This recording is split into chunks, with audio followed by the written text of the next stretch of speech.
ಪ್ರಿಯರೇ, ದೇವರು ಒಳ್ಳೆಯವರು, ಒಳ್ಳೆಯದನ್ನೇ ಮಾಡುವವರಾಗಿದ್ದಾರೆ. ಕರ್ತನು ಒಳ್ಳೆಯವನು. ನಾವು ನಮ್ಮ ಸ್ವಂತ ಹಿತ ಅಥವಾ ಗೌರವ, ಸುಖಕ್ಕಾಗಿ, ಸೌಕರ್ಯಗಳಿಗಾಗಿ ನಾವು ಸ್ವಂತ ಅನುಕೂಲವನ್ನು ಕಂಡುಕೊಳ್ಳಬಾರದು. ಯಾಕೆಂದರೆ ಅದು ನಿತ್ಯ ಮರಣವಾಗಿದೆ. ಅದು ನಮ್ಮನ್ನು ಮರಣದ ಕಡೆ ನಡೆಸ್ತದೆ. ಪ್ರಿಯರೇ, ನಿತ್ಯ ಮರಣ, ನಿತ್ಯತ್ವದಲ್ಲಿ ಮರಣ. ನಮಗಾಗಿ ನಾವು ಮಾಡಿಕೊಳ್ಳುವುದೇನಪ್ಪ ಅಂತಂದರೆ, ದೇವರ ಚಿತ್ತವನ್ನು ನಾವು ಹುಡುಕಬೇಕಾಗಿದೆ. ದೇವರ ಚಿತ್ತ ಉಂಟಲ್ಲ, ಆ ಚಿತ್ತವನ್ನು ನಾವು ಹುಡುಕಬೇಕಾಗಿದೆ. ದೇವರ ಚಿತ್ತವನ್ನು ಹುಡುಕಿದರೆ ಸಾಕು ಪ್ರಿಯರೇ, ಕರ್ತನು ನಮ್ಮನ್ನು ಉನ್ನತಕ್ಕೆ ನಡೆಸ್ತಾನೆ. ಯಾರು ಊಹಿಸಲಾರದಂಥ ಆ ಹಂತಕ್ಕೆ ಕರ್ತನು ನಮ್ಮನ್ನು ತೆಗೆದುಕೊಂಡು ಹೋಗ್ತಾನೆ. ಪ್ರಿಯರೇ, ಸಂಪೂರ್ಣವಾಗಿ ಒಪ್ಪಿಸಿಕೊಟ್ಟು ಬಿಡಬೇಕು. ನಮ್ಮನ್ನು ನಾವು ಸಂಪೂರ್ಣವಾಗಿ ಕರ್ತನಿಗೆ ಒಪ್ಪಿಸಿಕೊಟ್ಟರೆ, ಕರ್ತನಿಗೆ ನಮ್ಮನ್ನು ನಾವು ಒಪ್ಪಿಸಿಕೊಟ್ಟರೆ ಆಗ ನಾವು ಕ್ರಿಯೆಗಳನ್ನು ನೋಡುವುದಕ್ಕೆ ಸಾಧ್ಯ, ಒಂದು ದಾರಿಗಳನ್ನು ನೋಡುವುದಕ್ಕೆ ಸಾಧ್ಯ. ನಾವು ಪ್ರತಿದಿನ, ಪ್ರತಿ ಕ್ಷಣ, ಹಲವು ಬಾರಿ ನಮ್ಮನ್ನೇ ನಾವು ನ್ಯಾಯ ತೀರ್ಪು ಮಾಡಿಕೊಳ್ಳಬೇಕು. ಅಂತರಂಗದಲ್ಲಿ, ಬಹಿರಂಗದಲ್ಲಿ ನಾವು ನೋಡ್ತಾ ನೋಡ್ತಾ ನೋಡ್ತಾ ನ್ಯಾಯ ತೀರ್ಪನ್ನು ಮಾಡಿಕೊಳ್ಳಬೇಕಾಗ್ತದೆ.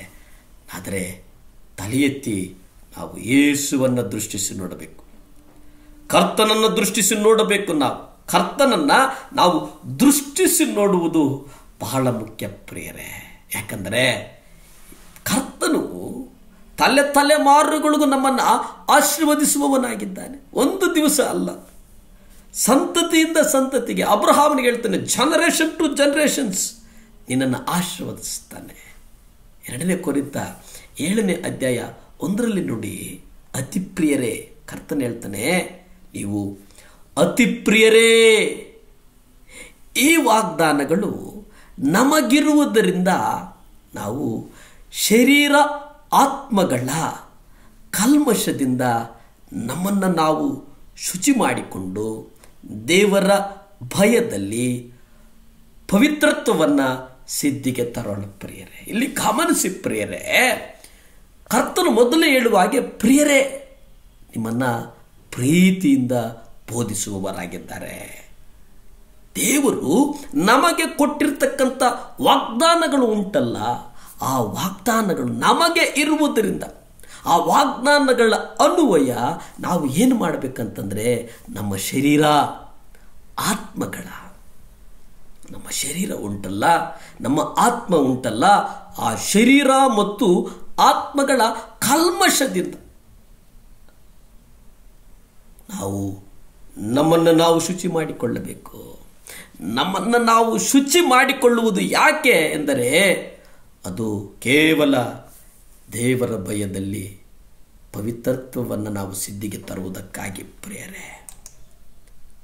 ಸ್ವಾರ್ಥದಿಂದ ಶುದ್ಧೀಕರಿಸಿಕೊಳ್ಳುವುದಕ್ಕೆ ಸಾಧ್ಯವೇ?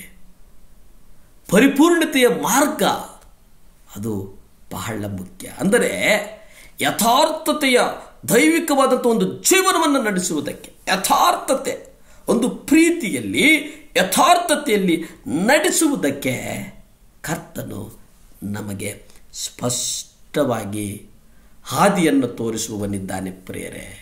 ಯಾಕೆಂದರೆ ನಾವು ತಲೆ ಎತ್ತಿ ಯೇಸು ಕ್ರಿಸ್ತನನ್ನು ದೃಷ್ಟಿ ಮಾಡಬೇಕಾಗಿದೆ. ಕರ್ತನನ್ನು ನಾವು ದೃಷ್ಟಿ ಇಟ್ಟು ನೋಡಬೇಕಾಗಿದೆ ಪ್ರಿಯರೇ. ಆಗ ಕರ್ತನು ನಮ್ಮನ್ನು ನಡೆಸ್ತಾನೆ, ನಮ್ಮನ್ನು ಬಲಪಡಿಸ್ತಾನೆ, ನಮ್ಮನ್ನು ಸ್ಥಿರಪಡಿಸ್ತಾನೆ. ಹಾಲೆಲೂಯ. ಕರ್ತನು ಆಶೀರ್ವದಿಸ್ತಾನೆ ಪ್ರಿಯರೇ. ಪ್ರಾರ್ಥಿಸಿಕೊಳ್ಳೋಣವೇ. ಭೂಮಿ ಆಕಾಶಗಳನ್ನು ಉಂಟು ಮಾಡಿದಂಥ ಸರ್ವಶಕ್ತನಾದಂಥ ದೇವರೇ ಸ್ತೋತ್ರಪ್ಪ. ಯೇಸುವೆ, ನಿಮ್ಮ ರಕ್ತ ಚೆಲ್ಲಲ್ಪಡಲಿ ದೇವರೇ. ಯಾರ್ಯಾರಿಗೆ ಹೃದಯದ ಬೇನೆ ಸಂಬಂಧಪಟ್ಟಂಥ ವ್ಯಾಧಿಗಳಿದೆಯೋ, ಕಲ್ವರಿ ಶಿಲುಬೆ ಮೇಲೆ ನೀವು ಸುರಿಸಿದಂಥ ರಕ್ತದಿಂದ ಆ ಎಲ್ಲ ಹೃದಯದ ಬೇನೆಗಳು ಯೇಸುವಿನ ನಾಮದಲ್ಲಿ ಈಗಿಂದೀಗಲೇ ಬಿಟ್ಟು ಹೋಗಲಿ ಸ್ವಾಮಿ. ಕರ್ತನ ಆತ್ಮ ಅವರನ್ನು ಮುಟ್ಟಲಿ, ಕರ್ತನ ಆತ್ಮ ಮುಟ್ಟಲಿ. ಯೇಸುವಿನ ರಕ್ತ ಅವರ ಹೃದಯಗಳನ್ನು ಮುಟ್ಲಿ. ಯೇಸುವಿನ ರಕ್ತ ಅವರ ಹೃದಯಗಳನ್ನು ಮುಟ್ಲಿ. ಯೇಸುವಿನ ರಕ್ತದಿಂದ ಬಿಡುಗಡೆ, ಯೇಸುವಿನ ರಕ್ತದಿಂದ ಬಿಡುಗಡೆ, ಯೇಸುವಿನ ರಕ್ತದಿಂದ ಬಿಡುಗಡೆ. ಆಶೀರ್ವದಿಸಪ್ಪ, ಬಲಪಡಿಸಪ್ಪ, ಸ್ಥಿರಪಡಿಸಪ್ಪ. ಯೇಸುವಿನ ನಾಮದಲ್ಲಿ ಬೇಡ್ತೇನೆ ತಂದೆ. ಆಮೇನ್, ಆಮೇನ್. ಹಲ್ಲೆಲೂಯಾ.